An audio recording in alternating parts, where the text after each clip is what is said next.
One of the most common knee injuries in adults is the meniscus tear.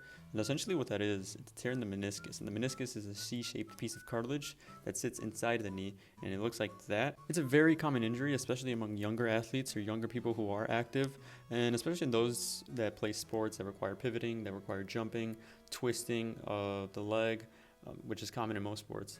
But essentially it acts as a cushion in between the tibia and the femur, protecting the shock and pretty much getting all that shock absorption. So for the younger population, they are going to need surgery most of the time, just because their sport or whatever they're doing is going to require the same movement, the same stress, and it's going to require them to not only go back to functioning movement, but to go back to return to sport. However, in older adults, the meniscus tears are typically degenerative. So essentially what that means is that these develop slowly as the cartilage wears down. The good news is that most of these injuries in older adults can be treated without surgery and can be treated with exercise and physical therapy. And this is information from this study right here. And basically this review found that doing exercise alone actually had similar long-term outcomes compared to patients who did surgery and exercise. And this study, published in 2022, actually found similar results and actually supports the findings found in the previous article. And what they had found in adults that received physical therapy over 5 years found that they had non-inferior results compared to those who received surgery. And that pretty much just meant that there was no significant difference in results or function. Movement's going to be really key here in terms of recovery. This is pretty much just going to mean that we're going to be working hard on strengthening the muscles around the knee. We're going to be looking at the quads, the calves, pretty much everything there just to help with the joint stability and taking off all unnecessary stress in that joint. Strong muscles are going to be able to absorb most of that force, and this combination is going to decrease pain, it's going to improve function, and it's going to help slow down further cartilage breakdown.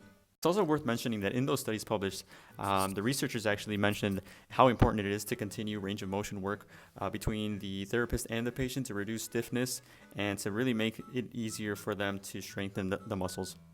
The early phases of treatment for these patients pretty much consisted of just light movement. So think your quad sets, think your cyclings. In quad sets, it's this exercise. Pretty much patients, they can do that at home as well, just laying down on the bed or on the couch, getting just something and just pressing and forcing that extension. Once they finish from that early phase, they can then move on to a middle phase. And that's pretty much just going to give them just a little bit more of a challenge, kind of work the muscle a little bit more. And that's probably going to consist of doing exercises like glute bridges. And again, these patients can do that at home. It does look like this exercise that is pretty common seen in those clinics, in those outpatient settings. They may also even do step-ups or mini squats just to start introducing some of that neuromuscular control. And those mini squats and all those exercises pretty much just look like that. Pretty straightforward. And that won't be until the end of their phases or of their progression where they're really going to start focusing on maintaining stability, on maintaining balance, on lunges, on doing deeper squats, and moving into close kinetic chain exercises. What we're really working towards here is just having those adults that did have the degenerative tears to really just work back into function. So, on their everyday lives, when they're going up the flight of stairs, when they're getting in and out of the car, when they got to bend down and reach something, really that's our target there, is making sure that they're able to do that safely and pain-free.